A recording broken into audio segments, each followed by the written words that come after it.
seperti biasa mata kuliahnya akan saya rekam, kemudian saya share di YouTube ya, supaya kalian kalau ada yang mau mengulangi bisa mendengar kembali dan juga ya bisa menjadi berkat buat banyak orang. Kemudian yang akan kita pelajari di studi PP5 ini adalah ini ada kelas studi. Jadi kelas studi itu ada di kelas apa ya, pendalaman kelas pendalaman ketimbang pengantar. Ya, kalau pengantar itu misalnya garis besar ya. Tetapi nanti ada asisten saya Pak Rudi akan memberikan semacam pengantar baik untuk kitab Ibrani sampai Wahyu. Tapi setelah itu kita akan masuk ke studinya. Nah, bagi saya untuk belajar studi PB itu selain kalian mengerti tentang latar belakang sejarah, teologinya dan sebagainya, lebih detail lagi adalah mengerti tentang eksegesisnya. Dan nanti kita akan belajar sedikit eksegesis, tapi tidak tidak eksegesis seperti kelas studi eksegesis. Nah, oleh sebab itu Ibrani dan Wahyu kan cukup banyak kitabnya ya. Saya harap kalian bisa membaca kitabnya, tapi itu tidak saya nilai karena setiap orang yang wajib baca kitab suci ya. Jadi kalau kalian itu adalah kewajiban kita membaca ya kalian harus baca gitu. Tapi selain baca adalah kalian perlu melakukan riset, melakukan studi gitu. Caranya gimana? Ya kita harus kembali belajar bahasa aslinya, kemudian lihat apa tafsiran-tafsiran dari Fathers, Bapak Gereja, ya. Nah, ini ada beberapa buku yang akan kita pakai, seperti Ancient Christian Commentary on Scripture. Nanti ini surat Yakobus, 1-2 Petrus, 1-3 Yohanes, surat Yudas. Ini akan kita cukup ya. Jadi ini sudah ada berapa surat ini? 7 surat ya kan. Kemudian ada kitab Ibrani, ini, ya. Itu, kemudian ada terakhir ada Wahyu, ya. Jadi total ada berapa surat ini? Berapa? 3, 5, 6, 7, 9 ya. 9 kitab atau 9 surat. Nah, ini nanti ada pengantarnya dari Pak Rudi akan memflashback kembali sebetulnya apa yang sudah dipelajari di pengantar PB. Mungkin pengantar PB dulu hanya sekilas-sekilas, hari ini akan lebih dalam. Tapi setelah itu, misalnya hari ini ada pengantar Ibrani, jadi setelah itu kita akan masuk ke studinya. Makanya studinya adalah caranya begini. Karena ini suratnya lumayan banyak, tentu kalau untuk menriset atau meneliti bahkan mengeksegesis lebih dalam satu-satu ayat ya untuk 9 surat kayaknya nggak memungkinkan dan pasti tidak mungkin untuk semester ini. Jadi saya minta kalian, saya hanya mengajarkan kalian cara-caranya udah jelas nanti di 4 lapisan makna ini, ya 4 lapisan makna ini.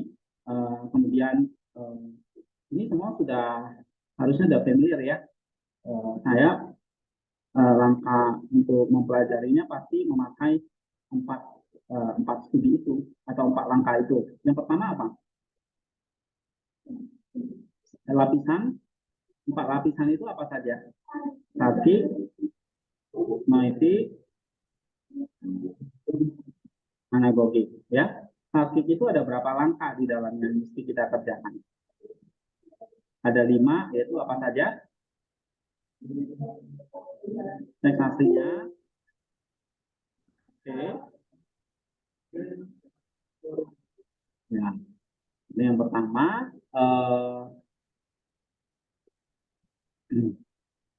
Ini ya.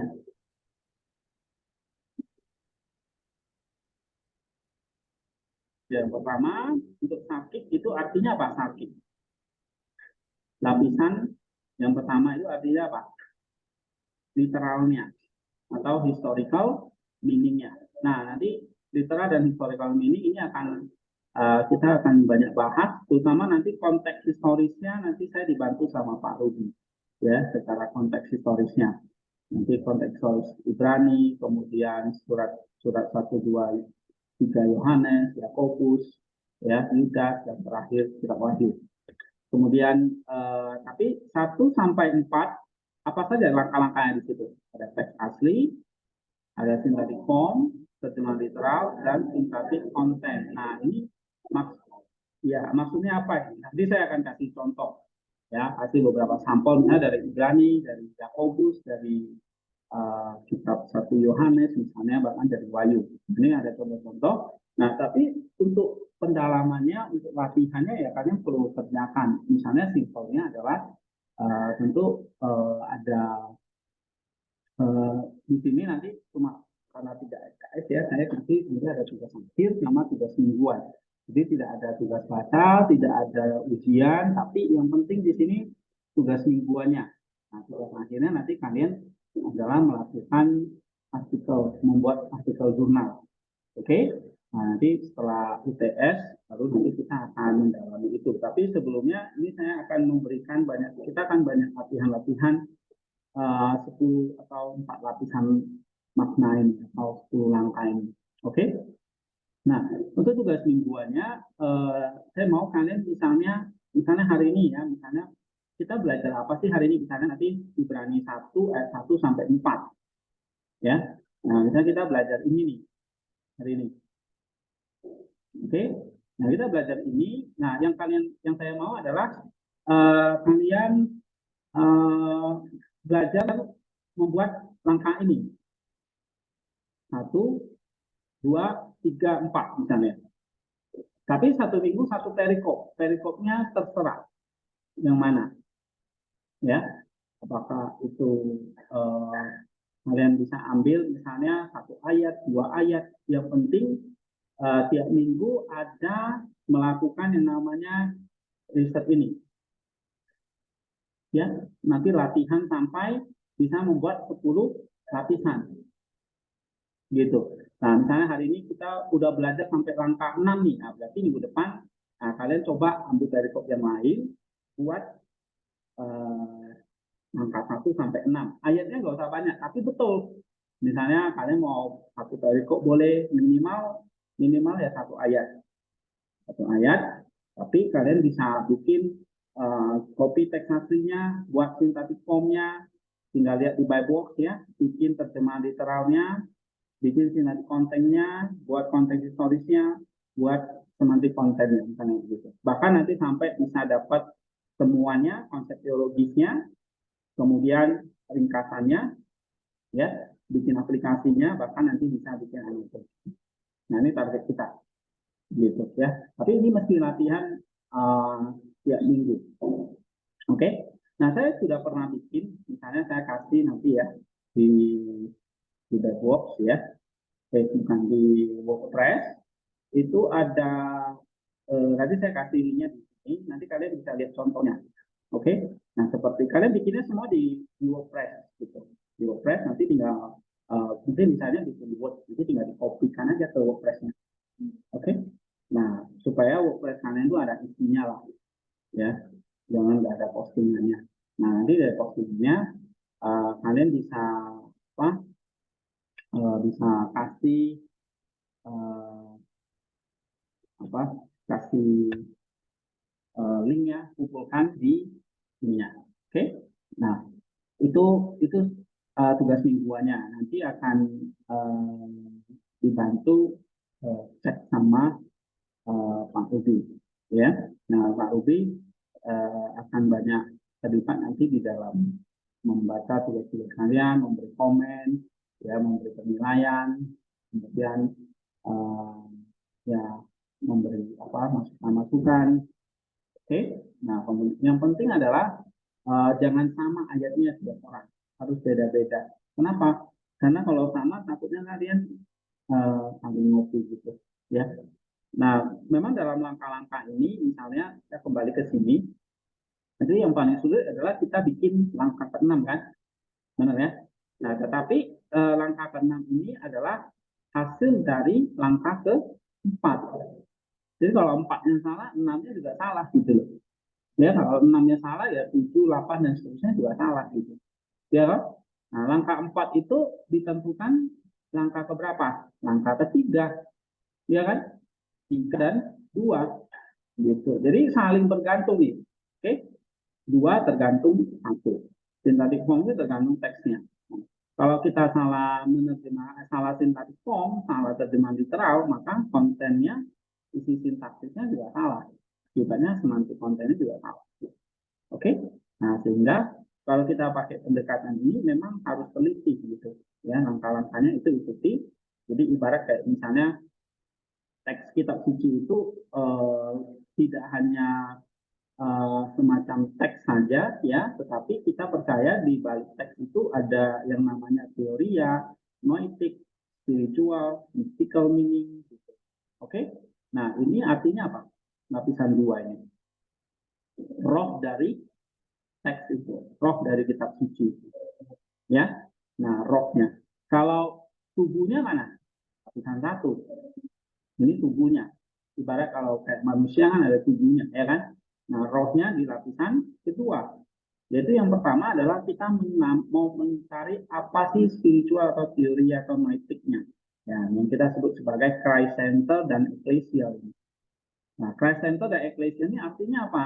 Artinya begini, sintaktik konten yang di atas harus kita ubah, transformasi menjadi sebuah deep structure atau isi semantisnya. Deep structure ini adalah pikiran kita, our human mind. Misalnya kalau saya mengatakan, misalnya saya mengatakan gedung itu gedung pencakar langit. Pernah dengar istilah gedung pencakar langit? Apa apa kalau kalian saya ubah itu menjadi deep structure apa? Teksnya berbunyi gini, gedung pencakar langit. Deep structure-nya apa? Nah, itu. Deep structure-nya adalah yang kalian pikirkan itu apa? Gedung yang tinggi banget. Ya kan? Tapi gedung yang tinggi itu setinggi gimana, berapa meter, lalu untuk apa dibangun gedung seperti itu, ya kan? Apa fungsinya gedung itu? Apa itu gedung perkantoran, apa itu gedung untuk menara, atau untuk tower, untuk sinyal Telkomsel, gitu kan? Apa fungsinya gedung yang tinggi? Kan kita nggak tahu, ya kan? Nah, itulah seperti sebuah teks misalnya gini, gedung pencakar langit. Kita punya di structure kita adalah gedung yang sangat tinggi. Tapi setinggi gimana? Apa fungsinya? Seperti apa itu gedung itu? Bentuknya kayak gimana? Kita nggak tahu kan? Nah, makanya kita harus mencari. Tetapi kita sudah punya di structure bahwa gedung pencakar langit itu artinya apa? Gedung yang sangat tinggi, gitu. Ya. Nah, di dalam waktu kita baca kitab suci itu juga seperti itu. Misalnya kita mengatakan gini, misalnya contohnya ya, ini Ibrani 1 ayat 1, ya. Nah, di situ ada dikatakan atau ayat 3 deh, Kristus adalah cahaya kemuliaan Allah. Ia adalah cahaya kemuliaan Allah. Benar ya? Oke. Apa di structure kamu? Dia adalah cahaya kemuliaan Allah. Jadi di structure saya, pikiran saya adalah Kristus itu adalah kayak pantulan terang. Ya kan? Cahaya yang mulia. Kayak matahari punya sinar yang terang, ya kan? Cahayanya itulah Kristus. Mataharinya Allahnya. Gitu. Jadi kalau kalau dikatakan Kristus adalah cahaya kemuliaan Allah, berarti saya bisa mengatakan Kristuslah terangnya Allah. Berarti Allah itu bisa memancarkan terang atau cahaya. Nah, cahayanya itu adalah Kristus. Tapi di structure kita terbatas kan? Benar nggak? Cahaya yang kayak gimana nih? Terang yang seperti apa ini? Terang mulianya Allah itu maksudnya apa?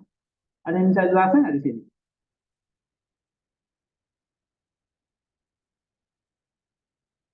Terbatas kita. Benar nggak? Kayak tadi saya bilang gedung pencakar langit itu. Kamu langsung nangkap. Di structure-nya adalah, oh itu gedung yang sangat tinggi. Tapi seperti apa tingginya dan apa kegunaannya, bentuknya kayak gimana, punya siapa, ya kan? Dan sebagainya, kita nggak tahu. Terus kalau kita nggak tahu, kita harus cari tahu, ya kan? lihat gedung apa ini namanya. Oh, ini alamnya di mana? Kita cari tahu. Ini siapa yang bangun? Untuk apa ini? Nah, kita bisa cari tahu. Sudah sama kayak kita baca kitab suci. Misalnya, dia adalah cahaya kemuliaan Allah. Kristus adalah cahaya kemuliaan Allah. Berarti Kristus itu pancaran, pantulan terangnya Allah. Kan kita terbatas, hanya tahu sampai di situ. Tapi itu penting. Kita harus punya deep structure itu. Ya. Nah, kalau dia dikatakan dia punya pantulan terang itu seperti apa sih? Nah, kita perlu didukung oleh data-data di dalam kitab suci. Itulah Christ Center. Jadi kita bisa lihat di sini, misalnya kalau dia adalah cahaya kemuliaan Allah, maka di Bible Box ini ya, di Bible Box ini kalian bisa lihat nih, ada data-data kitab suci kan? Coba misalnya kita buka ada Markus 16 ayat 19 atau Kolose 1 ayat 17 atau 2 Korintus 4 ayat 4 dan seterusnya. Ini adalah data-data apa? Pendukungnya. Nah, ini klik di reference-nya. Oke? Nah, ini adalah data-data pendukung yang akan membantu kita menjelaskan tadi gedung pencakar langit itu. Atau cahaya kemuliaan Allah itu seperti apa? Yang adalah gambar wujud Allah itu seperti apa? Yang menopang segala yang ada dengan firman-Nya. Misalnya, ia adalah gambar wujud Allah. Nah, apa yang kalian tangkap? Gambar wujud Allah. Berarti Kristus itu adalah apa? Gambarnya Allah. Gitu. Ya kan? Lalu kita dicipta menurut gambarnya itu. Jadi kita itu fotokopinya Kristus, Kristus fotokopinya Allah. Jadi, tapi pemahaman kita kan sampai sebatas itu kan. Nah, kita terbatas karena kita memang sangat terbatas. Nah, oleh sebab itu kita perlu data-data lain di dalam kitab suci. Misalnya kita bisa ambil dari data-data yang di sini. Nah, karena aplikasi Bebox itu menolong kita.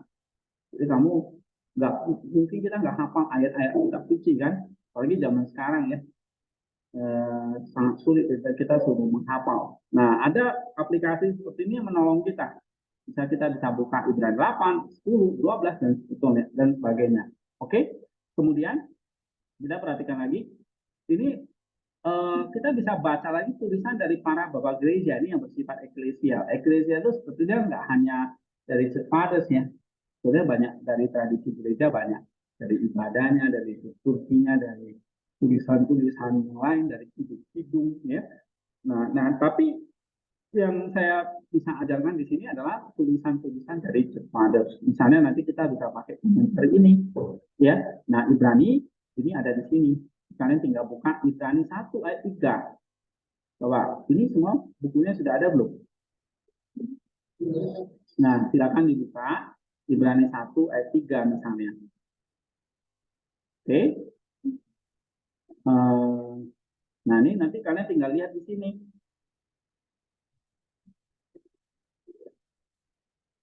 Ya. Ibrani 1 ayat 3 nih. Nah, misalnya ini ayat 2 1 ayat 3. Jadi saya jelaskan sambil kalian bisa ngerjain tugasnya. Nah, misalnya, the span of God's nature reflects the full glory of God. Nih, dia adalah cahaya kemuliaan Allah, radiance the light of the world. Menurut Origen apa? Ini. Menurut Chrysostom apa? Ini. Nah, ini adalah data-data yang kita perlukan waktu kita mengerjakan langkah keberapa? Ke-6. Oke? Jadi karena pikiran kita terbatas, deep structure kita terbatas, sehingga kita perlu data-data kitab suci dan bapak gereja. Jadi kita mainnya dua kaki, data kitab suci dan bapak gereja. Oke. Nah, ini adalah langkah yang paling sentral di mana kita harus bersinergi antara pikiran kita manusia, deep structure-nya, dengan pikiran Allah. Pikiran Allah itu ada di mana? Di dalam pikiran anaknya, Kristus, dan penerusnya, yaitu pikiran gereja. Oke, nah pikiran gereja itu ya ada di orang-orang yang menjaga atau yang menjalankan gereja itu, misalnya para gereja, seperti Chrysostom ya, yang tadi kita baca di sini. Nah, Ini salah satu buku yang akan kita pakai. Kemudian kita juga akan pakai beberapa buku yang lain. Misalnya kalian klik di sini, nanti saya kasih linknya. Tak salah saya pernah kasih di grup ya. Pernah lihat nggak Patristic Bible Commentary? Kemudian nanti kita juga pakai apa? Chrysostom, ya, Chrysostom ini. Nah ini kan ada websitenya, ya. Patristic Bible Commentary. Nanti kalian tinggal klik di sini, misalnya kitab apa? Ibrani, Hebrew, ya kan? Nah, kalian tinggal klik Hebrew. Di sini ada yang Chrysostom, kemudian ada siapa lagi gitu ya. Nanti ada beberapa gereja yang lain. Ini kita juga pakai. Misalnya John Chrysostom ini ada di sini. Oke, tapi ada juga yang sudah mengambil secara ringkas pemikiran dia. Misalnya dia cuma kutip ini. Oke, nah dia cuma kutip ini. Jadi kita sudah ditolong gitu loh, sudah ditolong dikutip sama orang-orang. Atau kalau mau baca full ya di sini, misalnya chapter 1 dan Chrysostom. Nah saya sudah menerjemahkan nggak salah ya, Ibrani 1 pasal 2 atau 3 homili ya, Ibrani itu. Nanti itu bisa jadi contoh. Nah ini Ibrani 1 ayat 1 sampai 2, ada poin 1, poin 2, beberapa poin ya. Kalian bisa baca. Ini. Oke, nah ini penjelasannya ya. Nah, misalnya nih, dari 1 ayat 1 sampai 2. Nah, dia jelaskan. Nah, kemudian ayat 3 sampai 4. Oke, nah apa yang Chrysostom kerjakan? Nah, kita harus baca. Nah, gitu. Ya. Atau buku yang lain adalah ini, misalnya ini ayat 3 kan. Nah, ada Origen dari Chrysostom, dari Nisa. Oke, there will be no rain without the sun. Nah, gitu. Jadi ini diumpamakan seperti matahari. Cahayanya itulah Kristusnya, matahari itu awannya. Dia jelaskan seperti ini. Nah, ini kalian harus baca supaya lebih mengerti apa itu cahaya kemuliaan Allah. Ya, oke. Nanti kita akan tes ini yang kita kerjakan. Kemudian setelah itu kita harus bisa merumuskan konsep teologisnya, doktrin atau didaskalianya. Ya, dalam bentuk ini seperti konsep teologisnya adalah temuan dari hasil kalian melakukan yang namanya kajian tadi di langkah 6. Ya, jadi ada ayat-ayatnya misalnya ayat 1 sampai 4. Nah, kalian sudah kaji, terus kalian bisa menyimpulkannya apa? Konsep teologisnya apa? Oke ya. Nah, ini dalam bentuk ide utama dengan ide pendukung. Oke, yang dirumuskan dari semantik konten di atas. Lalu yang ke-8 apa? Ringkasan atau personal. Nah, ini sebetulnya ada refleksinya. Ya, jadi kalau misalnya Kristus itu ada refleksi dari Bapa, jadi apa yang dilakukan oleh Bapa itu dikerjakan oleh anak-anak refleksinya. Kayak kamu bercermin, kalau kamu ada naik lalat di hidungmu, ya kamu waktu dicermin ada nggak? Ada, begitu. Namanya refleksi gitu. Nah, kita juga perlu merefleksikan apa yang kita baca, supaya yang kita baca ini kan idealnya ya kan, supaya kalau kita refleksikan itu menjadi bagian kita. Gitu, dimantulkan kepada kita. Itu artinya refleksi, ya, atau penghayatan doktrin yang diturunkan ke dalam hati. Nah, hati ini penting karena menjadi semacam tempat benih itu ditabur. Seperti perumpamaan Tuhan Yesus ya, dia menabur benih. Nah, ada yang benih yang tumbuh dan ada yang tidak tumbuh. Nah, semua ini bergantung bagaimana kita menurunkannya itu ke dalam hati untuk apa? Menyatakan kesalahannya, reproof, memperbaiki kelakuannya, dan mendidik orang dalam kebenaran. Jadi personal itu adalah kita merefleksikan kesalahan apa yang harus kita perbaiki. Oke, nah koreksi apa gitu? Oh kesalahannya misalnya ini, jadi koreksinya adalah ini, ya. Nah, jadi kalau kesalahannya apa? Suka berbohong, terus salah. Koreksinya apa? Jujur, ya kan? Nah, terus mendidik orang dalam kebenaran. Kebenarannya apa? Kebenarannya kita harus berkata jujur misalnya. Oke? Nah, ini instruction righteousness-nya 2 Timotius 3 nomor 11. Lalu aplikasinya apa? Aplikasinya adalah bentuk ketaatan, obedience. Jadi kamu lihat ya, di sini ada Christ Center Ecclesial, di sini ada doktrin, ada personal, kemudian apa? Obedience. Nah, ini yang harus kita kerjakan dengan segenap kekuatan kita untuk melakukan perbuatan-perbuatan baik. Jadi setelah kita refleksikan di dalam hati, tentu ada buah yang harus kita kerjakan, yaitu ketaatan. Seperti kemarin kita bahas tentang anugerah dan kebenaran itu kan, kamu bisa mengenal Kristus, belajar firman-Nya itu anugerah. Tapi di balik yang kamu pelajari, itu kan kebenaran kan. Kamu bisa mengatakan, Allah itu kasih. Atau ginilah, Allah itu mengasihi saya. Itu anugerah nggak? Tapi waktu kamu mengatakan Allah itu mengasihi saya, itu kebenaran nggak? Kebenaran. Jadi kalau kebenaran selalu menuntut ketaatan atau ada hukum yang harus kita taati. Jadi itu nggak bisa dihindari. Oleh sebab itu ada yang kita sebut sebagai obedience. Supaya apa? Supaya menghasilkan good work atau pekerjaan perbuatan baik. Baru yang terakhir apa? Kita bukan hanya sekedar menjadi orang yang baik. Ini lapisan 3 ya, moral ya. Moral atau good works. Tapi dari moral atau good works ini pindah ke lapisan 4. Apa itu lapisan 4? Anagogik, ya kan? Apa itu? Eskatologis. Artinya apa? Artinya ini berkaitan dengan apa? Kekudusan, kesempurnaan kita sebagai orang percaya. Menjadi apa sasaran akhirnya? Serupa dengan Kristus. Ya kan? Mencapai kekudusan yang sesungguhnya. Nah, kita bisa baca banyak ya, 1 Yohanes 3:2, Roma 8:29 dan seterusnya.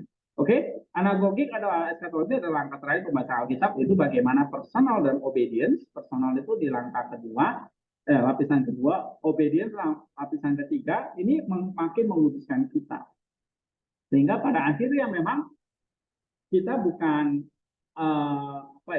bukan tujuan akhirnya kita jadi tahu kitab suci. Jadi tujuan akhirnya apa? Iya, menjadi segambar dan serupa dengan Kristus. Jadi kamu belajar kitab ini bukan jadi ahli kitab, bukan tujuan akhirnya ke situ. Tujuan akhirnya apa? Iya, bagaimana ini bisa memantul, kayak gitu loh. Memantul jadi persis sama seperti ini. Nah, persis sama seperti ini kan kamu nggak mungkin jadi buku, tapi jadi apa? Segambar dan serupa dengan Kristus. Jadi kita bukan jadi ahli kitab, kita menjadi segambar dan serupa dengan Kristus. Kalau Pak Yason sering bilang kita jadi pemimpin pengikut Kristus. Nah, saya tambahin lagi bukan hanya secara pengikut, tapi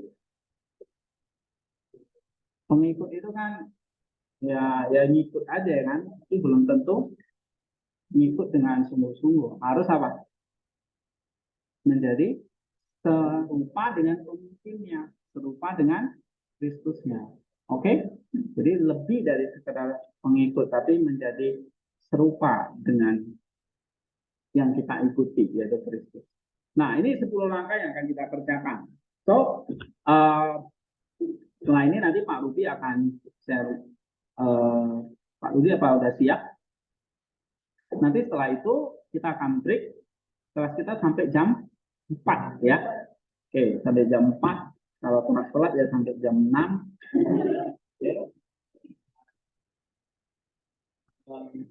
Karena kalau saya udah ngajar itu nggak terasa ya.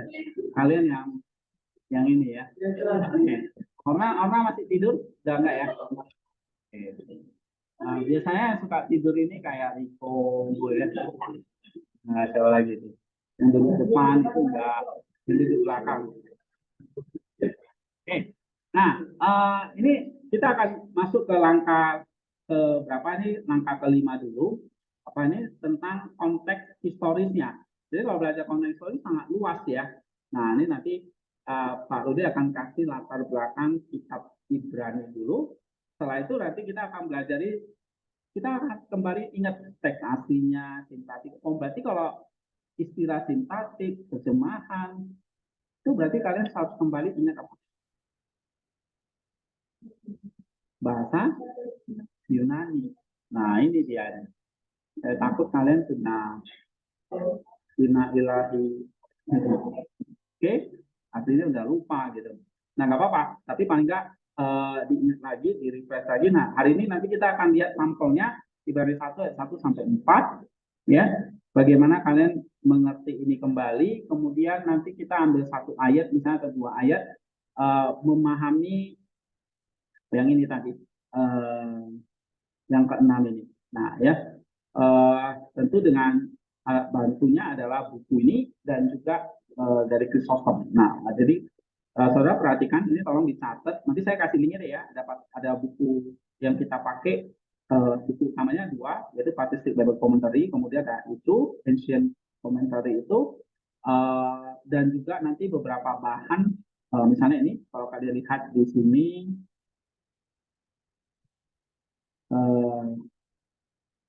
coba buka di WordPress saya, Ibrani 1, Homili 1.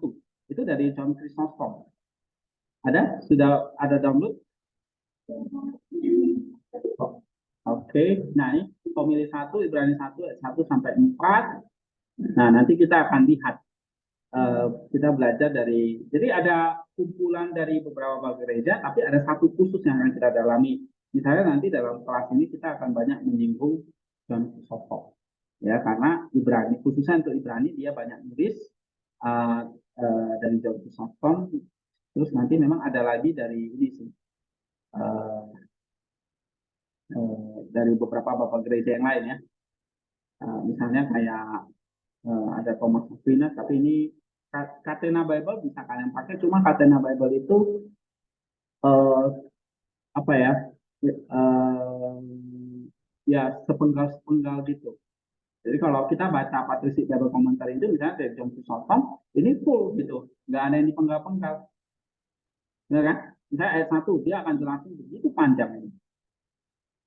Oke, nah ini saya udah terjemahin misalnya nih, ya, Komisi 1, Ibrani 1 ayat 1 sampai 2. Nah ini berapa poin ini dia, 1, kemudian 2. Nah nanti kita akan selidiki, kita akan baca dua ayat ini sebagai sampel. Nah untuk mengerjakan yang ini tadi, yang langkah 6 ini, ya, langkah 6 ini yang harus banyak latihan gitu. Tentu nanti langkah 1 sampai 4 kita harus mengandalkan by box ini. Oke. Nah, jadi nanti untuk tugas minggu depan adalah latihannya, misalnya kalian coba kerjakan Ibrani 1 ayat 1 dan 2. Tapi sudah bisa terjemahan dan sebagainya, itu tinggal di copy, terjemahin, terus ayat ini apa di strukturmu. Jadi kamu tulisan kayak begini, di struktur ini.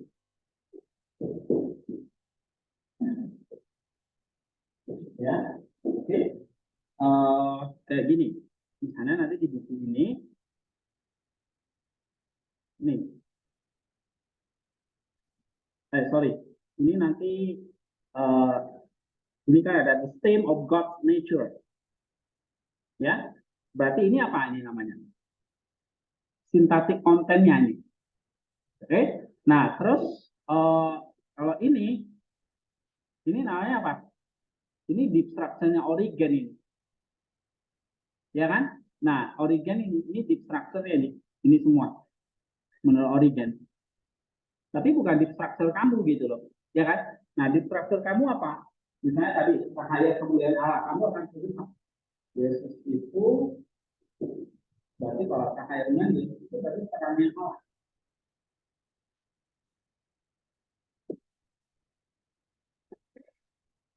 Nah, terus kamu cari eklesialnya, presenternya. Ini lihat kelihatan ya, yang online. Oke, presenternya apa ini? Jadi coba cek, ada nggak ayat pendukungnya? Kalau mengatakan Yesus orangnya Allah, oh ada. Oke, nah kemudian apa? Yang ketiga, eklesia. Nah, eklesia itu berarti kamu baca apa?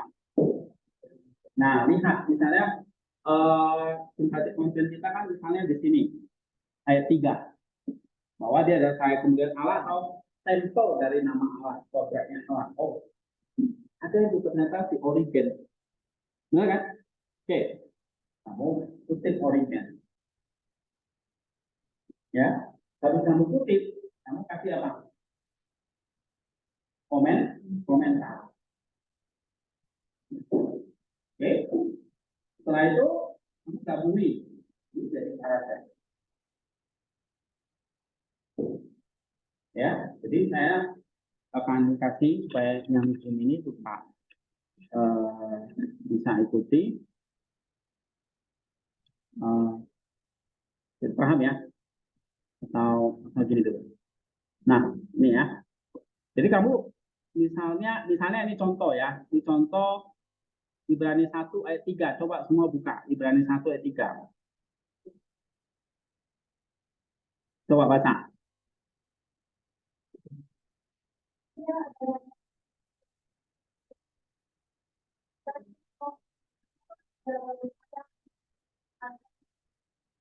Hmm.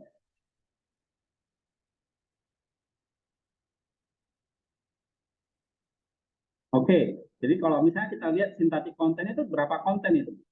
Isinya ada berapa bagian itu? Hah? Berapa? Tuh, misalnya ayat 3 ya. Di sini. Dia adalah cahaya kemuliaan Allah. 1, 2, 3, 4, 5. Ya kan? Ada berapa? 5. Ini mulai dari 1, 2, 3, 4, 5. Nah, berarti ada 5 konten. Nih, pertama, dia cahaya kemuliaan Allah. Yang kedua, dia gambar wujud Allah. Yang ketiga, dia menopang segala dengan firman-Nya. Yang keempat, mengadakan penyucian dosa. Yang kelima, duduk di sebelah kanan yang maha besar. Atau di sebelah kanan Allah. Ada 5 kan? Nah, berarti kan ada 5 konten. Kamu lihat di sini. Ini satu ya. Satu konten. Terus,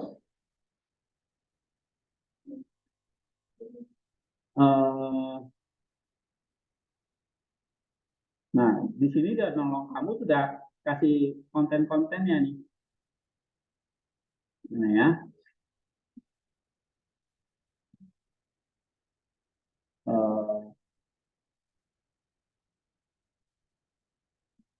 Substance of God. Soalnya ini ayat yang begitu penting, jadi ini banyak penjelasannya. All things have one cause of their substance. Oke. Nah, nanti kamu tinggal cari. Ini semua ada 5 konten di sini. Jadi kamu harus tahu nih, konten yang mana. Konten yang ini loh maksud saya. Langkah 4 ini. Waktu kamu nanti bikin sintetik konten kan jadi berapa ini? 5 kan? Nih, bisa ikuti ya. Yang online nggak terpusat kan? 1, 2, 3, 4, 5. 5 konten. Benar nggak? Nah, untuk ayat 3 aja 5 konten ini. Oke, konten yang satu dulu. Tadi saya bilang di structure-nya dulu. Berarti kita tulis ini, konten 1. Berarti harus ada di structure. Di structure dari dia adalah cahaya kemuliaan Allah. Kamu tulis saja pendapatmu apa. Ini bisa benar, bisa salah. Kalau benar harus didukung oleh data kitab suci. Jadi pikiran kita itu harus seturut dengan kitab suci, bukan terbalik. Bukan kitab sucinya harus ikut pikiran kita. Jangan terbalik ya. Yang benar apa? Pikiran kita harus seturut dengan kitab sucinya. Jangan kitab sucinya ikut kamu gitu. Ya. Oke, yang kedua apa? Setelah DS, kamu harus bikin apa? Do. Christ Center. CC saya singkat ya. Christ Center-nya. Christ Center itu artinya apa? Pikiran Kristus. Pikiran Kristus ada di mana? Dalam kitab suci. Berarti ini harus didukung data-data Alkitab.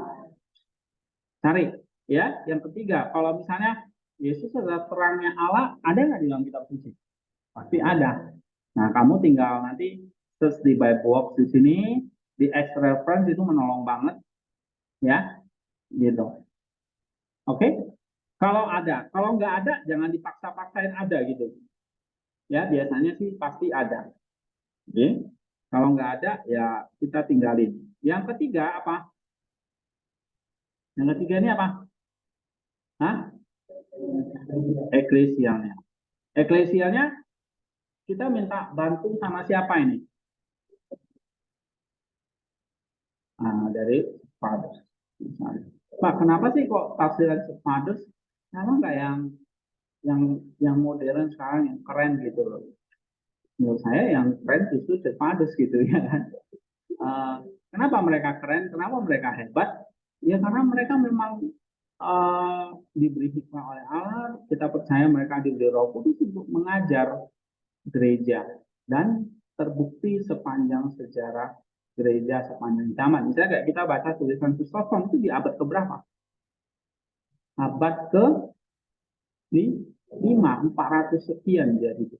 Nah, sekarang udah abad ke 21, 16, 15 abad yang lalu. Itu masih terus dipakai, diajarin. Jadi kita harus kenal itu ya. Pak, kalau saya gabung dengan tafsiran yang sekarang, boleh aja, nggak ada masalah. Ya, tetapi saya mau kalian kuat di ecclesia dulu, di church fathers-nya. Nanti yang lain-lain, saya rasa mungkin kalau kalian udah baca church fathers, baca yang sekarang, mungkin ya, kalau saya tinggalin gitu ya. Oke, ya karena mereka juga ngutip church fathers juga untuk apa, gitu ya. Kamu baca tafsiran-tafsiran yang ada NIGTC, WBC itu semua juga belajar dari church fathers. Oke, ya walaupun ya mereka punya pikiran-pikiran mereka sendiri yang tapi kita nggak tahu kadang-kadang itu juga ya itu tadi yang saya bilang pikiran mereka yang nggak sesuai dengan kitab suci, tadi kitab suci yang harus sesuai dengan pikiran mereka.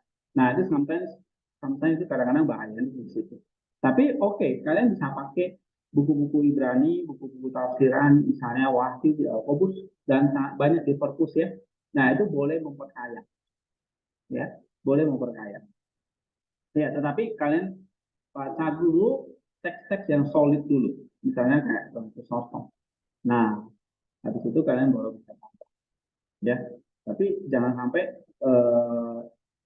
belum menguasai ini kita sudah pindah. Tapi kalau bisa, yang ecclesianya dulu. Oke, sampai sini ada pertanyaan? Nah, ini akan kalian kerjakan. Jadi 3 ini adalah ini nanti digabung jadi apa? Paragraf. Nah, paling tidak 1 minggu latih 1 semantik konten. 1 minggu 1. Minimal. 2 boleh, Pak? Boleh. 100 juga boleh kalau kami. Ya. 1 minggu berapa hari? 7 hari. Dari 7 hari itu kalian cuma bisa belajar 1 aja, latihan 1 aja. Oke, kirim. Oke, nanti belajar ayat yang lain lagi. Saya ambil Yakobus 1 ayat. Misalnya kalian tertarik ayat apa ini? Kayaknya saya penasaran, maksudnya apa ini? Nah, ya kan ada ayat-ayat mungkin kita kepingin tahu gitu. Dan mungkin yang kita ingin gali lebih dalam, ya. Nah, itu kalian bisa jadikan sebagai buat. Oke, tapi nanti untuk ini kita Ibrani dulu. Kalian bisa pilih ini sebagai latihan aja. Ya, supaya cara kita berpikir adalah ini structure, center, ecclesia digabung jadi 1 paragraf. Ya, oke. Ada pertanyaan nggak? Yang di online?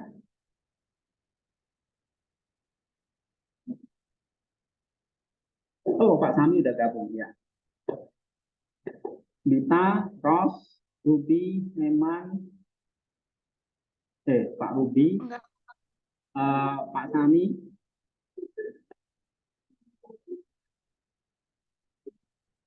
Ya saya senang ada beberapa murid sekarang yang ya dulu sama kayak duduk kayak kalian di situ ya dimarahin ya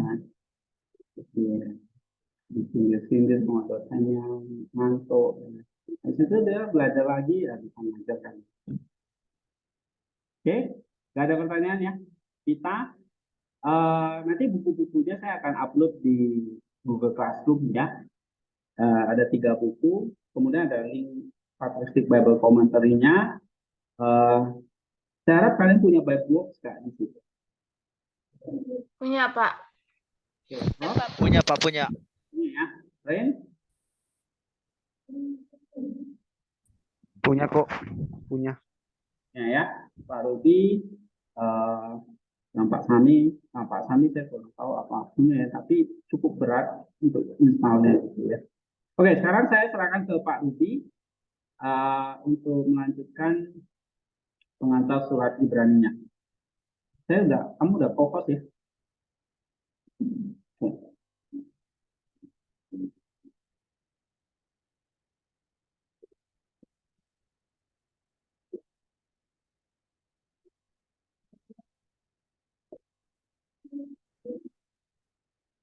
Ya, unmute dulu. Oke.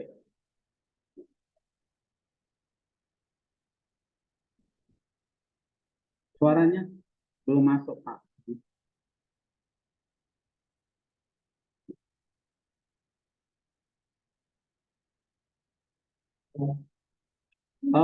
Coba pasang lagi headsetnya.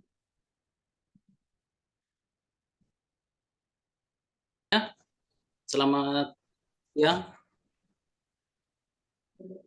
Ini nggak kelihatan. Oh.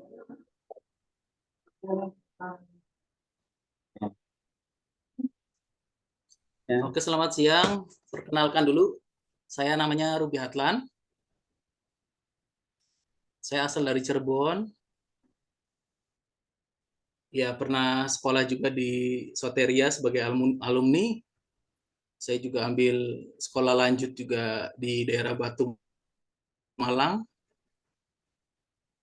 Status masih single. Email saya ada juga di teman-teman semuanya. Jadi untuk tugas dan lain sebagainya yang mau saya cek nanti bisa save atau minta sama Pak Hendy. Yang ingin saya ajarkan kepada kalian adalah bagaimana saya mengajarkan tentang mengantar studi Ibrani Wahyu ini. Jadi sebagai pendahuluan bahwa surat Ibrani merupakan pesan yang berdiri sendiri. Itu dilihat dari style dan pendekatannya dari surat Perjanjian Baru itu sendiri ya. Surat Ibrani juga merupakan sebuah misteri atau teka-teki dari penulisannya, karena memang nggak ada yang tahu siapa penulis yang sebenarnya dari surat Ibrani. Dan karya ini pun, dari karya surat Ibrani ini, membangun sebuah permasalahan. Bagaimana menjelaskan bahwa ini yang menjadi sebuah problema atau yaitu permasalahan yang terjadi mengenai keunggulan Kristus secara kumulatif, di mana Kristus itu sendiri disajikan sebagai lebih baik dalam seluruh perihal kitab Ibrani, dari surat Ibrani ini. Surat Ibrani sendiri penulisnya banyak, beberapa penulis mengenai surat ini.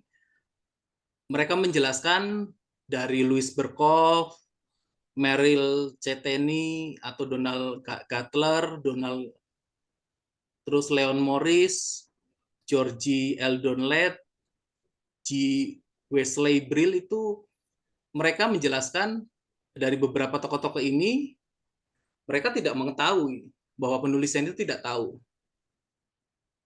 Ada yang bilang bahwa itu merupakan pemikiran Paulus. Ada juga yang bilang Lukas yang menerjemahkan dalam bahasa Yunani menurut Origin. Origin itu adalah penulis-penulis dari masanya pada saat itu. Itu sekitar tahun 185 sampai 253 Masehi. Banyak orang juga mengusulkan selaku penulis surat Ibrani juga. Tetapi ya jawabannya sama.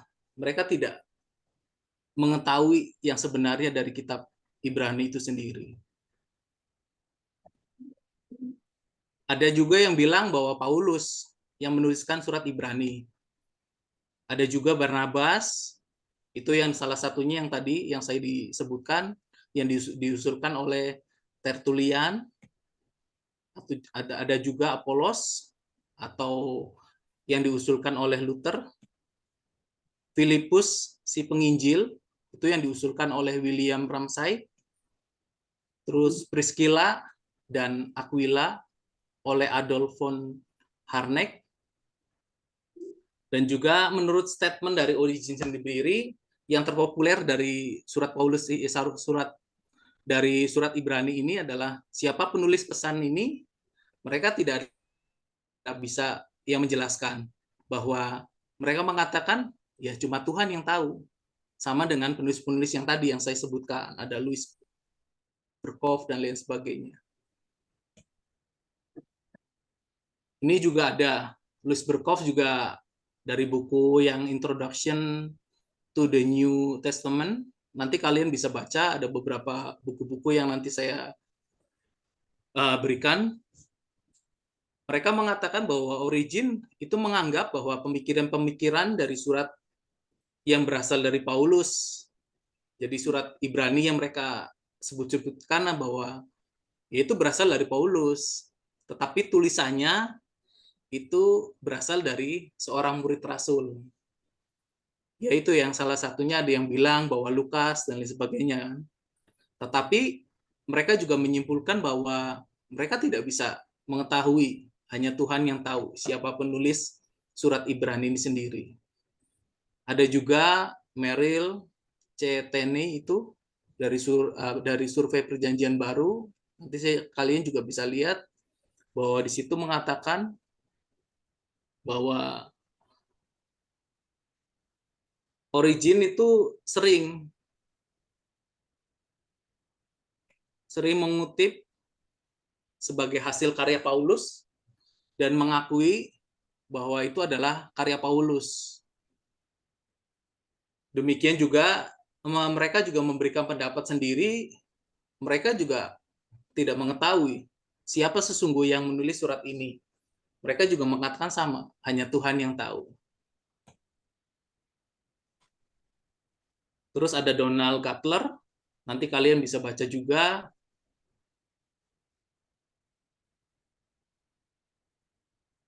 Ada beberapa penulis, mereka juga mengatakan ya sama, pemikiran Paulus, bahwa surat ini yang penulisnya itu ya adalah pemikiran dari Paulus.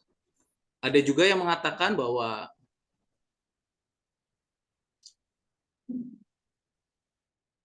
mereka mengatakan bahwa tentang siapa yang menulis surat Ibrani ya sama, hanya Tuhan yang tahu dengan pasti.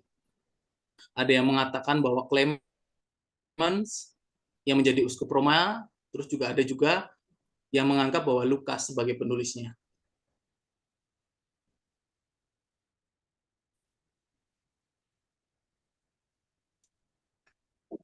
Sini juga Carl L. Holiday ya, dalam bukunya yang kalian nanti kalian bisa baca-baca juga di situ, bahwa Origen juga mendistribusikan bahwa surat Ibrani ini bahwa mereka mengatakan bahwa Paulus yang menulis, karena ada bukti yang mengatakan bahwa ada tertulis dari kata-kata yang menjelaskan bahwa Paulus yang menuliskan itu ada 200 kali. Karena mereka mengatakan bahwa semua surat Ibrani ini ya karena memang ada hubungannya dengan surat Paulus. Jadi semua surat-surat Paulus yang mereka tulis, ya mereka mengatakan bahwa Carl L. itu ya Paulus yang menulis. Terus juga dia pernah mengatakan dan mengakui bahwa surat Ibrani ini kurang mengandung kekerasan Paulus dalam khotbahnya, dan menyampaikan bahwa bahasa Yunani yang lebih baik dalam rangkai diksinya, bahwa Origen itu mengatakan bahwa surat ini sangat berhubungan dekat dengan pemikiran Paulus. Jadi banyak yang mengatakan semuanya itu Paulus lah. Tetapi ya pada intinya mereka punya statement bahwa penulisnya sebenarnya ya mereka tidak tahu siapa yang menulis surat ini. Hanya Tuhan yang tahu. Dan ada beberapa juga, kalian nanti bisa lihat-lihat ya. Ada Mark Alan Powell, ada Samuel Benjamin Hack, juga ada, semua sama. Mereka punya statement bahwa Clemens juga yang menulis, ada juga ya dari pejabat gereja, Pak Tenus dari Alexandria itu mengakui bahwa kitab ini sebagai kitab suci dengan Paulus sebagai penulisnya. Jadi surat Ibrani ini sebenarnya siapa sih yang menerima dari tentang pemberitaan dari surat Ibrani ini adalah mereka adalah penerima pekerja. Ibaratnya sama dibilangnya adalah PI ya, pemberita Injil. Mereka itu adalah orang-orang percaya hasil dari kesaksian, yaitu kesaksian orang-orang Kristen atau kesaksian orang-orang yang sudah percaya sebagai saksi mata Kristus. Coba nanti salah satu bisa baca Ibrani 3 ayat 1. Siapa yang mau baca?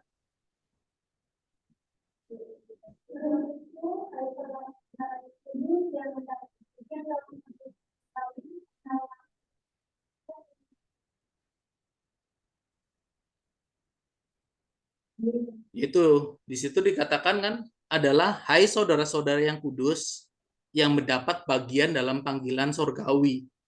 Pandanglah kepada rasul dan imam besar yang kita akui yaitu Yesus. Berarti mereka adalah orang-orang yang sudah percaya karena hasil dari kesaksian dari saksi mata Kristus. Penerimanya adalah orang-orang Kristen Yahudi. Siapa sih orang-orang Kristen Yahudi? Itu adalah orang-orang orang Kristen Yahudi, mereka yang baru percaya kepada Kristus. Tetapi dalam hal ini pun mereka memiliki resiko di dalam mereka menerima kebenaran firman Tuhan juga. Karena apa? Mereka menganggap bahwa mereka nantinya itu bisa kembali lagi menjadi murtad. Di dalam Ibrani pasal 2 ayat 3, coba dibaca. Ibrani pasal 2 ayat 3. Bagaimanakah kita akan luput jikalau kita menyanyiakan keselamatan yang sebesar itu, yang mula-mula diberitakan oleh Tuhan dan oleh mereka yang telah mendengarnya kepada kita dengan cara yang dapat dipercayai, sedangkan Coba ayat 4-nya. Allah meneguhkan kesaksian mereka oleh tanda-tanda dan mujizat-mujizat dan oleh berbagai-bagai penyataan kekuasaan dan karunia Roh Kudus yang dibagi-bagikannya menurut kehendaknya. Ya, di situ kan udah jelas ya ayat 2 bahwa mula-mula diberitakan oleh Tuhan dan oleh mereka yang telah mendengarnya.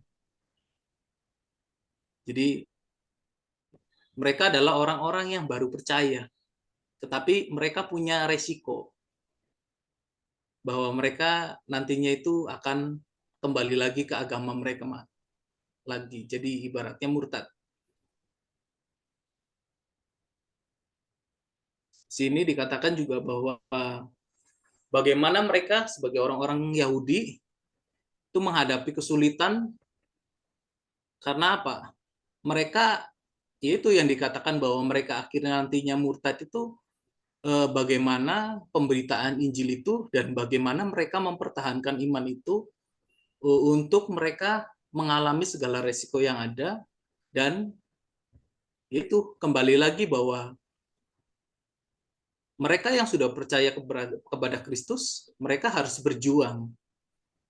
Jadi mereka harus benar-benar memiliki pendirian yang kuat di dalam berpegang teguh kepada Injil. Coba bisa baca pasal 10 ayat 32, salah satu, Bita mungkin.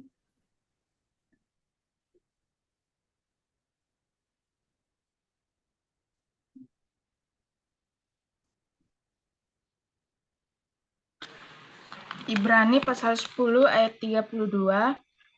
Ingatlah akan masa yang lalu, sesudah kamu menerima terang, kamu banyak menderita oleh karena kamu bertahan dalam perjuangan yang berat. Baik Sampai waktu kamu dijadikan Ya. tontonan oleh cercaan dan penderitaan, maupun waktu kamu mengambil bagian dalam penderitaan mereka yang diperlakukan sedemikian. Memang kamu telah turut mengambil bagian dalam penderitaan orang-orang hukuman, dan ketika harta kamu dirampas, kamu menerima hal itu dengan sukacita, sebab kamu tahu bahwa kamu memiliki harta yang lebih baik dan yang lebih menetap sifatnya. Amin. Amin. Jadi situ dikatakan bahwa ya orang-orang yang baru percaya kepada Kristus itu mereka harus ibaratnya mengalami martir itu, mengalami cobaan-cobaan yang begitu berat. Di situ ya salah satunya bahwa ada dikatakan apa? Bahwa di situ ada sesuatu harta atau apa itu? Memiliki harta yang lebih baik dan yang lebih menetap sifatnya. Jadi semuanya itu ya ketika orang-orang percaya kepada Kristus ya mereka harus menerima segala resiko yang mereka harus alami.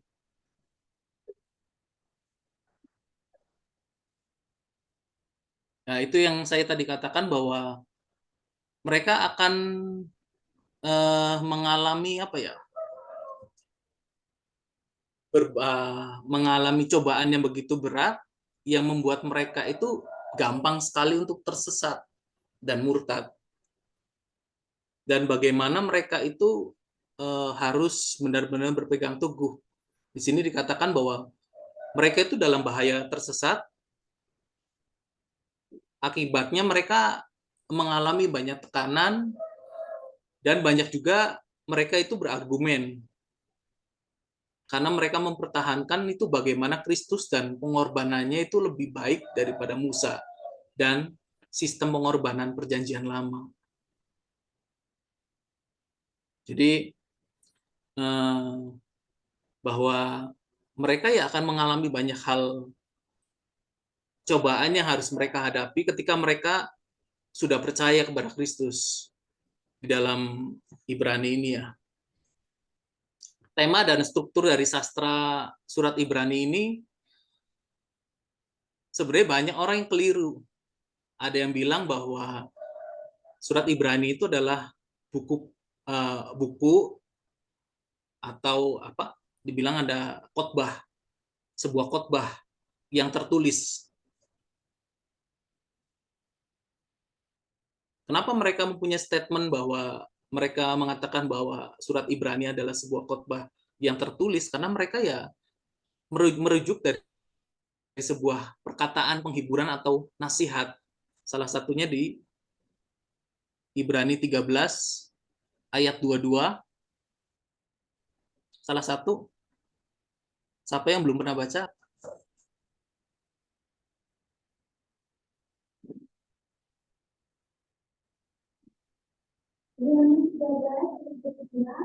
Dan aku membuat engkau tidak ada takut.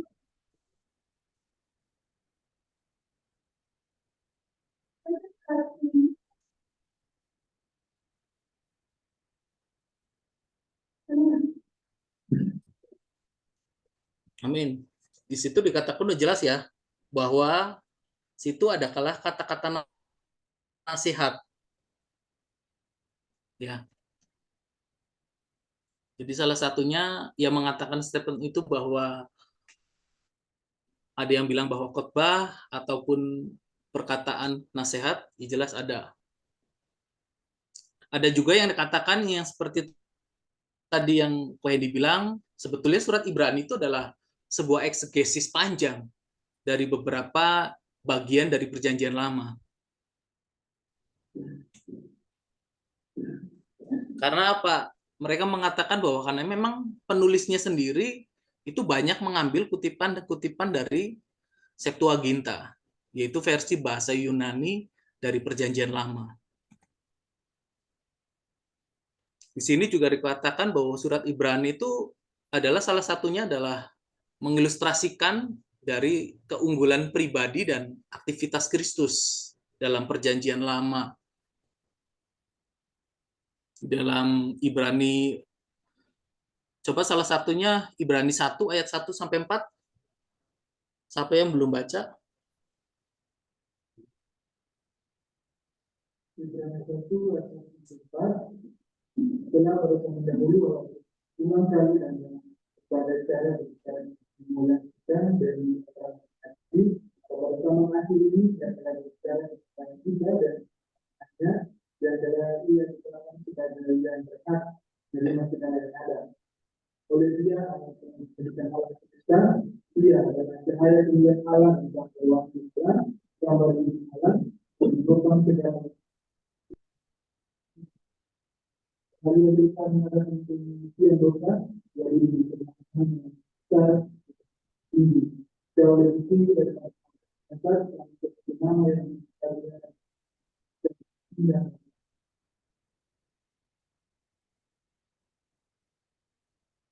Amin. Ya, itu jelas ya.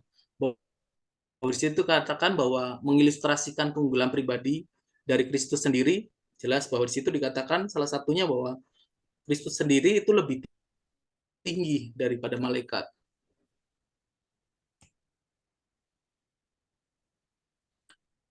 Di sini juga surat Ibrani mengatakan bahwa penulis sendiri itu menggunakan prinsip-prinsip praktis, yaitu mengilustrasikan keunggulan perjanjian iman orang Kristen. Di dalam 10 ayat 9, Ibrani 10 ayat 19 sampai 13, nanti kalian bisa baca sendiri ya. Judul dari kitab Ibrani sendiri banyak versinya sih. Tetapi ada yang mengatakan bahwa salah satunya judul dari surat Ibrani ini adalah Kristus, jalan yang lebih baik. Tema dan sastranya sama masih.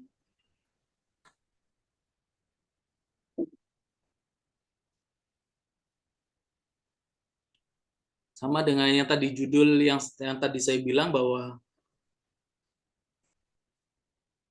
dikatakan tema dan strukturnya bahwa dari surat Ibrani ini adalah mengistilahkan bahwa yaitu Kristus itu lebih baik.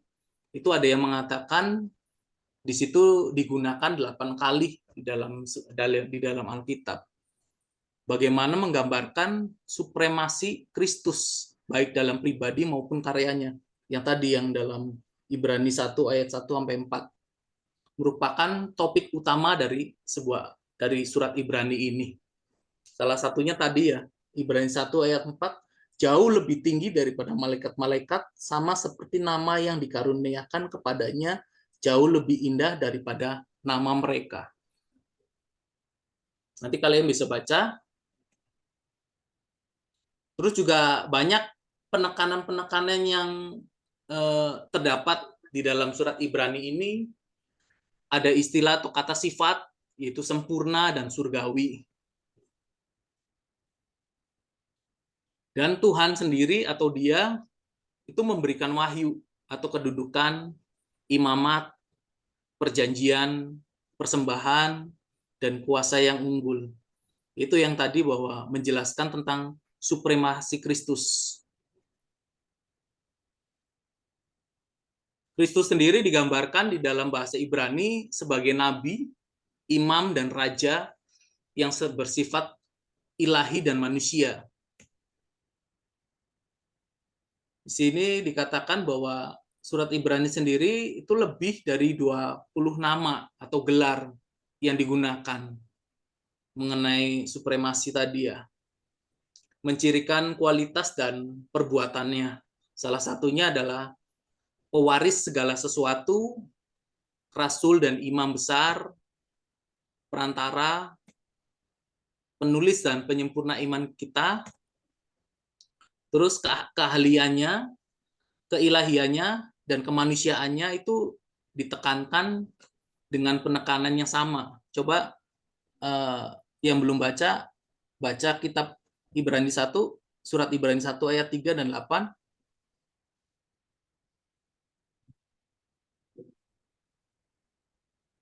Dan dia adalah anak kemuliaan Allah dan menurut Allah dan memperoleh firman-Nya dan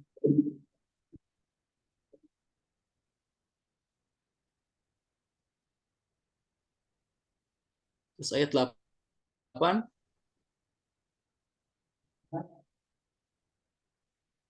yang lebih daripada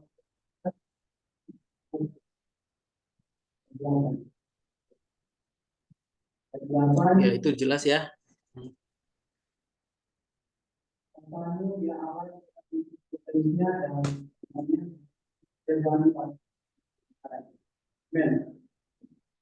Amin. Tentang kemanusiaannya itu bisa baca, salah satunya adalah Ibrani 2 ayat 9, coba salah satu. tetapi dia yang untuk waktu yang singkat dibuat sedikit lebih rendah daripada malaikat-malaikat, yaitu Yesus. Kita lihat yang oleh karena penderitaan maut dimahkotai dengan kemuliaan dan hormat, supaya oleh kasih karunia Allah dia mengalami maut bagi manusia. Amin. Nah, amin. Itu jelas ya bahwa kemanusiaannya bisa baca yaitu. Di sini jelaskan bahwa ia dimahkotai dengan kemuliaan dan hormat supaya oleh karena kasih karunia Allah ia mengalami maut bagi semua manusia. Jadi Kristus sendiri harus menerima penderitaan, yaitu salah satunya adalah penderitaan maut. Tujuan dari surat Ibrani sendiri dikatakan adalah untuk menunjukkan keunggulan Kristus dengan maksud untuk mencegah kembalinya orang-orang Kristen Yahudi kepada paham Yudaisme. Jadi yang tadi yang saya jelaskan di depan, bahwa bagaimana orang-orang Yahudi mereka harus memperjuangkan iman mereka supaya mereka tidak kembali lagi ke pengajaran Yudaisme. Mereka tidak kembali kepada agama mereka kembali. Di sini juga tujuannya ditunjukkan itu untuk orang-orang Kristen Yahudi yang tadi yang saya jelaskan. Bagaimana mereka itu menghadapi oposisi atau sebuah tekanan terhadap iman mereka di dalam Kristus. Coba salah satunya baca di Ibrani pasal 10 ayat 32 sampai 36.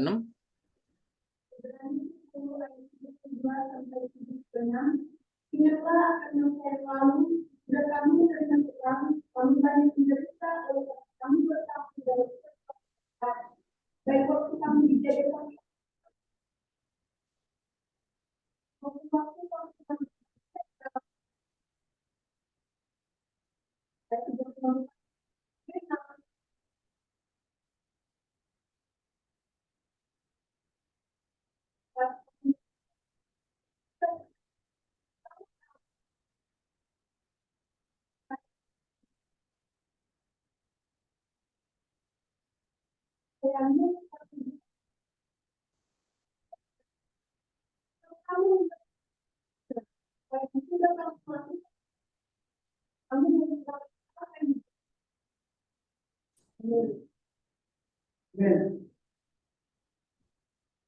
Amin.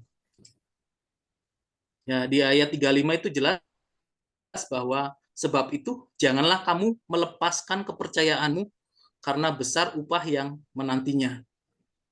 Dan di situ dikatakan bahwa sebab kamu juga memerlukan ketekunan. Jadi bagaimana orang-orang Kristen Yahudi itu mereka harus mempertahankan iman mereka di dalam segala tekanan dan lain sebagainya pada saat itu ya. Ayat kunci dari surat Ibrani sendiri di dalam Ibrani pasal 4 ayat 14 dikatakan, karena kita sekarang mempunyai imam besar agung yang telah melintasi semua langit, yaitu Yesus anak Allah, baiklah kita teguh berpegang pada pengakuan iman kita. Nah, nanti kalian bisa lihat sendiri, ada beberapa dari sekilas tentang surat Ibrani, itu di tabel, nanti kalian bisa pelajari. Garis besar dari surat Ibrani ini adalah suatu perkataan nasihat. Ada yang mengatakan bahwa suatu khotbah dengan penerapan di dalam Ibrani 13 ayat 22 sama Ibrani pasal 10. Coba salah satunya baca pasal 13 ayat 22, 13 ayat 22. Ibrani pasal 13 ayat 22, dan aku menasihatkan kamu, saudara-saudara, supaya kata-kata nasihat ini kamu sambut dengan rela hati, sekalipun pendek saja suratku ini kepada kamu. Amin. Situ jelas ya, dikatakan kata-kata nasihat. Itu yang dibilang kepada beberapa orang bahwa salah satunya surat Ibrani adalah berisi tentang perkataan nasihat.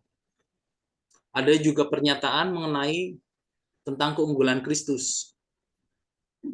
Yaitu nanti kalian bisa baca ya, dipelajari sendiri di dalam Ibrani pasal 1 ayat 1 sampai 10 dan juga pasal ayat 19 sampai 25. Tentang perbuatan, yaitu mengenai keunggulan iman. Di dalam pasal 11 ayat 1 sampai pasal 13 sampai ayat 17. Garis besarnya, bagian pertama dari surat Ibrani adalah mengenai keunggulan pribadi Kristus. Itu nanti kalian bisa baca di dalam Ibrani 1 ayat 1 sampai pasal 4 ayat 13. Mengenai poin pertamanya adalah superioritas Kristus atas para nabi. Terus poin yang kedua adalah keunggulan Kristus atas para malaikat. Nah, ini dari keunggulan Kristus atas para malaikat itu dibagi menjadi 3. Yang pertama adalah Kristus itu lebih unggul karena keilahiannya. Itu nanti kalian bisa baca di Ibrani pasal 1 ayat 4 sampai 14. Terus yang B, peringatan pertama yaitu bahaya pengabaian, itu di Ibrani 2 ayat 1 sampai 4. Yang ketiga adalah Kristus itu lebih unggul karena kemanusiaannya. Itu pasal 2 ayat 5 sampai 18. Garis besar poin ketiga adalah keunggulan Kristus atas manusia. Itu nanti kalian bisa baca di Ibrani 3 ayat 1 sampai pasal 4 ayat 13. Di sini juga dibagi dalam 3 poin. Poin pertama adalah Kristus lebih unggul daripada Musa dalam pekerjaannya. Terus Kristus lebih unggul daripada Musa dalam pribadinya. Yang poin C adalah peringatan kedua tentang bahaya ketidakpercayaan. Garis besar, bagian kedua adalah keunggulan karya Kristus. Poin pertama adalah superioritas keimanan Kristus. Ini dibagi menjadi 4. Poin A adalah Kristus is superior in his position. Ini saya lupa, ini belum saya translate ya. Yang poin kedua adalah Kristus lebih unggul dalam kualifikasinya. Poin yang C adalah peringatan ketiga mengenai bahaya tidak dewasa. Poin yang keempat adalah Kristus lebih unggul dalam tatanan keimanannya. Garis besar yang keduanya adalah keunggulan perjanjian Kristus. Itu dibagi tentang perjanjian yang lebih baik dengan sebuah perjanjian baru. Garis besar poin ketiga adalah keunggulan dari tempat Maha Kudus dan pengorbanan Kristus. Itu dibagi dalam 2 poin. Yang A, tempat suci dan pengorbanan perjanjian lama, yang B adalah tempat suci, dan pengorbanan perjanjian baru. Garis besar yang bagian ketiga adalah keunggulan orang Kristen di dalam perjalanan iman mereka di dalam pasal 10 ayat 19 sampai pasal 13 ayat 25. Poin yang pertama dibagi menjadi 4. Yang A adalah berpegang teguh pada pengakuan iman. Terus peringatan keempat, bagaimana bahaya menarik diri. Yang C adalah definisi iman. Yang D adalah mengenai contoh-contoh dari iman.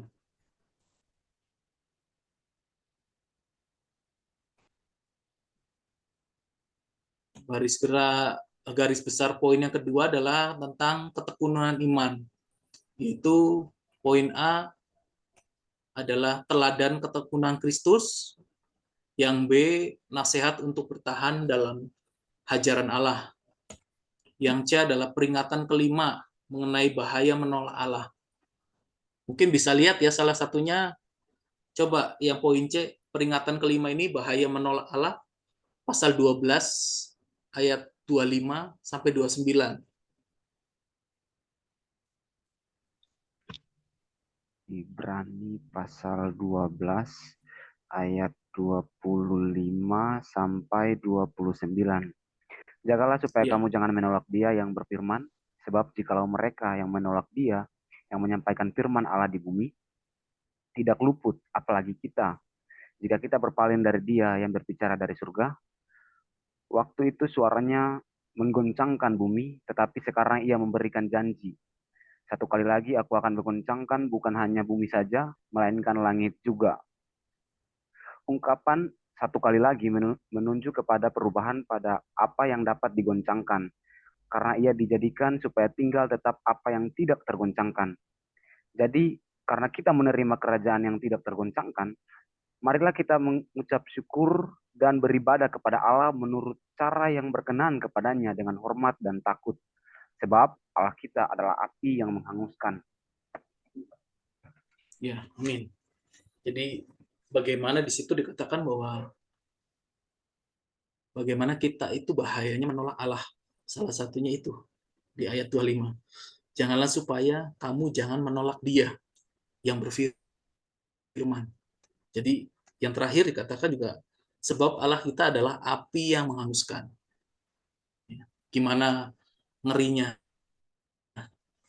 kalau kita benar-benar itu terjadi secara apa? Secara real, kenyataan.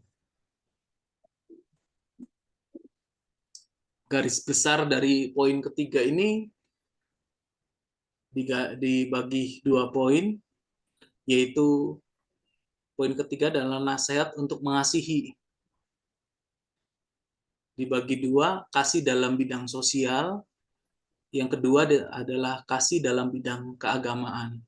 Coba salah satunya di dalam bidang sosial, pasal 13 ayat 1 sampai 17. Ada yang mau baca?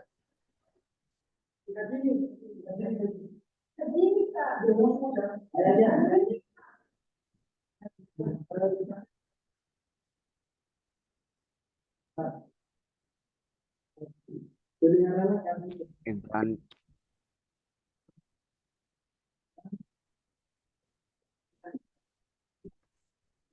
Siapa yang baca?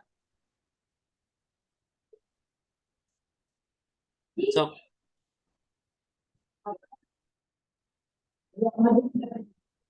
dibaca.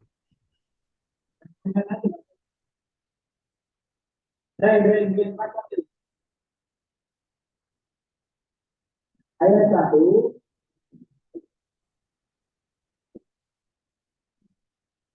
Dibaca Kak Jimmy. Yang ada speakernya siapa? Yang deket situ?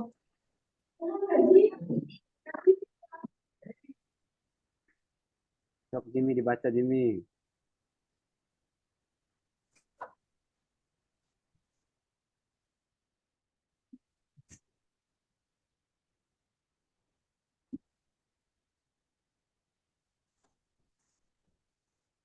Oke, Ibrani pasal yang ke-13 ayat yang pertama sampai yang ke-17.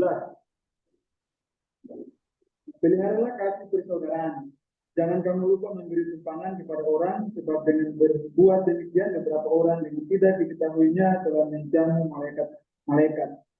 Ingatlah akan orang-orang hukuman, karena kamu sendiri juga adalah orang-orang hukuman. Dan ingatlah akan orang-orang yang diperlakukan wenang-wenang, karena kamu sendiri juga masih hidup di dunia ini. Hendaklah kamu semua penuh hormat terhadap perkawinan, dan janganlah kamu mencemarkan tempat tidur, sebab orang-orang Sunda dan Cina ada yang menghakimi Allah. Janganlah kamu menjadi hamba uang, dan cukupkanlah dirimu dengan apa yang ada padamu. Karena Allah telah berfirman, aku sekali-kali tidak akan membiarkan engkau, dan aku sekali-kali tidak akan meninggalkan engkau. Sebab itu dengan yakin kita dapat berkata, Tuhan adalah penolongku, aku tidak akan takut. Apakah yang dapat dilakukan manusia terhadap aku? Ingatlah akan pemimpin-pemimpin kamu yang telah menyampaikan firman Allah kepadamu, perhatikanlah akhir hidup mereka, dan contohlah iman mereka. Yesus Kristus tetap sama, baik kemarin maupun hari ini, dan sampai selama-lamanya. Janganlah kamu disesatkan oleh berbagai ajaran asing, sebab yang baik ialah bahwa hati kamu diperkuat dengan kasih karunia, dan bukan dengan berbagai makanan yang tidak memberi faedah kepada mereka yang menuruti aturan-aturan makanan semacam itu. Kita mempunyai suatu mesbah, dan orang-orang yang melayani jemaat tidak boleh makan dari apa yang di dalamnya, karena tubuh binatang-binatang yang darahnya dibawa masuk ke tempat kudus oleh imam besar sebagai korban penghapus dosa dibakar di luar perkemahan. Itu jugalah sebabnya Yesus telah menderita di luar pintu gerbang untuk menguduskan umatnya dengan darahnya sendiri. Karena itu marilah kita pergi kepadanya di luar perkemahan dan menanggung kehinaannya. Sebab di sini kita tidak mempunyai tempat tinggal yang tepat, kita mencari kota yang akan datang. Sebab itu marilah kita oleh Dia senantiasa mempersembahkan korban syukur kepada Allah, yaitu ucapan bibir yang memuliakan namanya. Dan janganlah kamu lupa berbuat baik dan beri bantuan sebab korban-korban yang demikianlah yang berkenan kepada Allah. Taatilah pemimpin-pemimpinmu dan tunduklah kepada mereka, sebab mereka berjaga-jaga atas jiwamu sebagai orang-orang yang harus bertanggung jawab atasnya. Dengan jalan itu mereka akan melakukannya dengan gembira, bukan dengan keluh kesah, sebab hal itu tidak akan membawa keuntungan bagimu. Amin. Amin, makasih. Jadi itu jelas ya, di ayat 1 sampai 7 mengenai tentang sosial ya. Dan juga kasih dalam bidang keagamaan. Itu salah satunya biar nggak banyak-banyak, pasal 13 ayat 7 sampai 10 aja.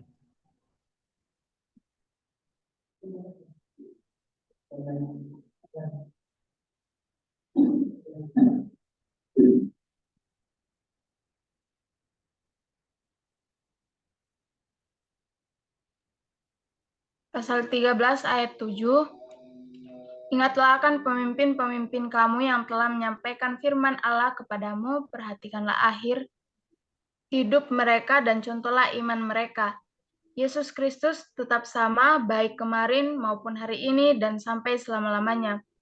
Janganlah kamu disesatkan oleh berbagai ajaran asing, sebab yang baik ialah bahwa hati kamu diperkuat dengan kasih karunia dan bukan dengan berbagai makanan yang tidak memberi faedah kepada mereka yang menuruti aturan-aturan makanan macam itu. Kita mempunyai suatu mesbah dan orang-orang yang melayani kemah tidak boleh makan dari apa yang ada di dalamnya. Amin. Amin, amin, amin. Tadi bacanya kebanyakan ya tadi, 1 sampai 17. Saya baru nyadar. Oke, itu jelas ya. Tadi yang sudah dibaca bahwa kitab surat Ibrani ini dari garis besarnya yang poin ketiga mengenai nasihat untuk mengasihi itu dibagi dua, yaitu dalam bidang sosial maupun keagamaan. Sudah jelas ya. Yang keempat, poin yang keempat adalah kesimpulan. Itu bisa melihat di dalam surat Ibrani 13 sampai 18 sampai 25.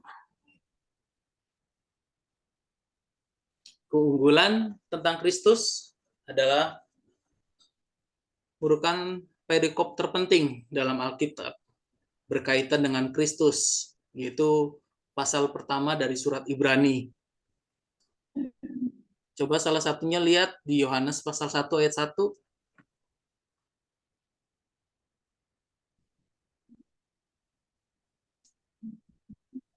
Ayat 1. Di sini dikatakan, saya baca ya, sok. Yohanes 1 ayat 1. Pada mulanya Allah dalam firman, firman itu bersama-sama dengan Allah, dan firman itu adalah Allah. Amin. Oke, amin. Jelas ya. Di situ tentang bagaimana surat pertama dari surat Ibrani bahwa mengenai Kristus, bahwa pada mulanya adalah firman, firman itu bersama-sama dengan Allah, dan firman itu adalah Allah. Nanti kalian bisa baca ya, itu dari Filipi pasal 2 ayat 6 sampai 11, Kolose pasal 1 ayat 15 sampai 20 juga. Di sini juga jelaskan keunggulan Kristus. Yang kedua adalah bagaimana ada 7 penegasan dari karakter dan 7 kutipan kitab suci mengenai supremasi Kristus di atas para nabi dari perjanjian lama dan bahkan dari malaikat. Nah, di sini ada beberapa tabel tentang keunggulan Kristus.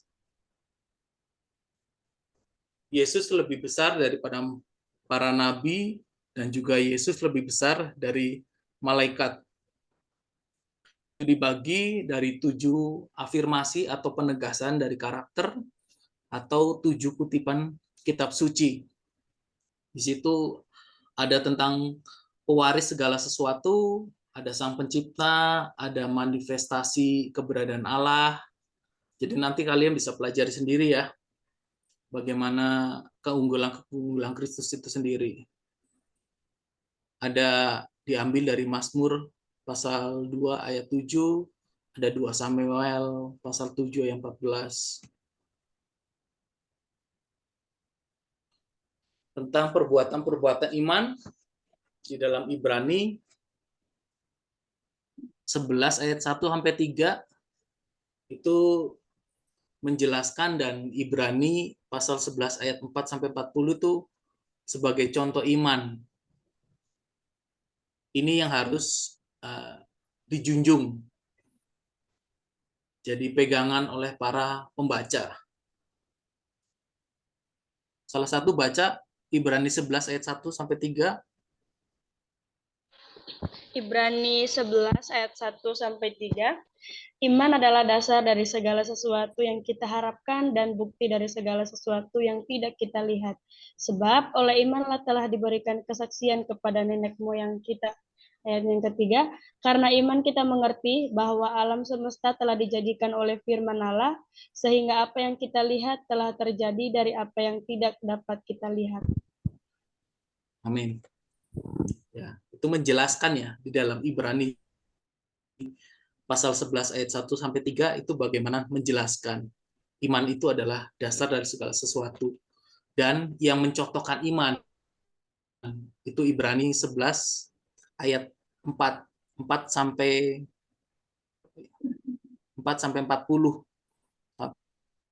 Tapi baca ayat 4 aja sok. Salah satu. Ayat yang keempat, karena iman Habel telah mempersembahkan kepada Allah korban yang lebih baik daripada korban Kain. Dengan jalan itu ia memperoleh kesaksian kepadanya bahwa ia benar, karena Allah berkenan akan persembahannya itu, dan karena iman ia masih berbicara sesudah ia mati. Amin. Jadi nanti kalian bisa baca itu dari ayat 4 sampai 40 itu mengenai contoh-contoh iman. Kalau yang ayat 1 sampai 3 di Ibrani 11 itu menjelaskan tentang iman. Ini yang harus bukan hanya membaca, kita sendiri pun juga yang belajar ya harus memegang ini. Harus sama-sama belajar juga. Di sini juga dikatakan bahwa umat Kristiani itu mereka sudah diilhami untuk melihat bagaimana Yesus itu bukan hanya sekedar penulis, tetapi dia juga penyempurna iman kita. Melalui kemenangan keberhasilan iman dalam kehidupan orang percaya di dalam Perjanjian Lama. Salah satu baca Ibrani 12 ayat 2.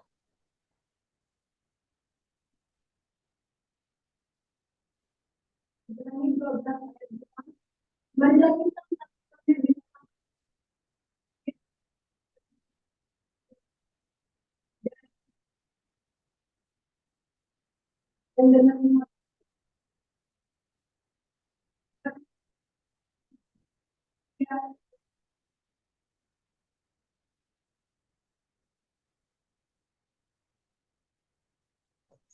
Nggak terlalu kedengeran ya, karena jauh ya. Macet-macet juga, Pak. Oke, di situ dijelaskan bahwa marilah kita melakukannya dengan mata yang tertuju kepada Yesus,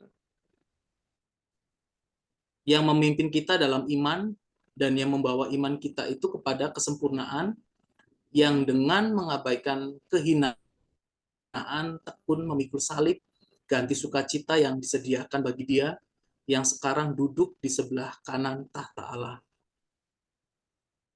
Jadi jelas ya bahwa di situ dikatakan bahwa perbuatan-perbuatan iman salah satunya adalah di dalam Perjanjian Lama ini, di dalam Ibrani pasal 12 ayat 2, bagaimana kemenangan dan keberhasilan iman dalam kehidupan orang percaya itu yang harus mereka pegang.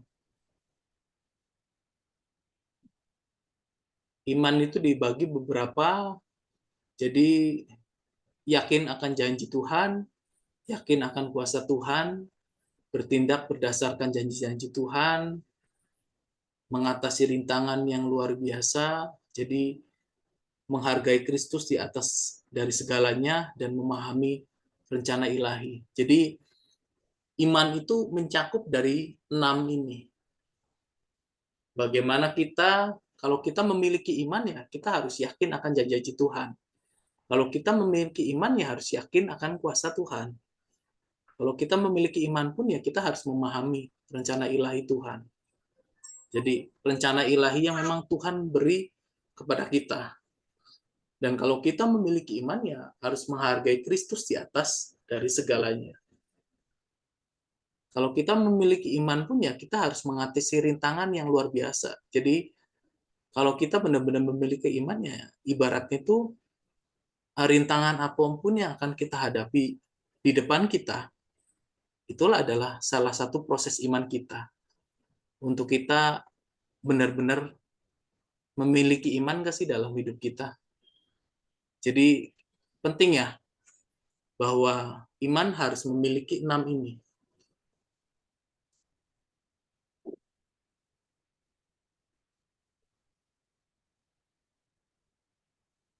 Nah, ini juga ada mengenai aula atau ruang ketenaran iman. Tadi salah satunya ya,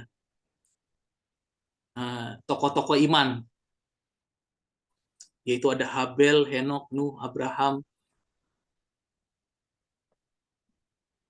Yunus, Ishak, Yakub, dan lain sebagainya. Nanti kalian bisa pelajari sendiri. Ini kita sampai jam berapa ya? Oke, udah selesai ya ini ya. Ini slide terakhir ya.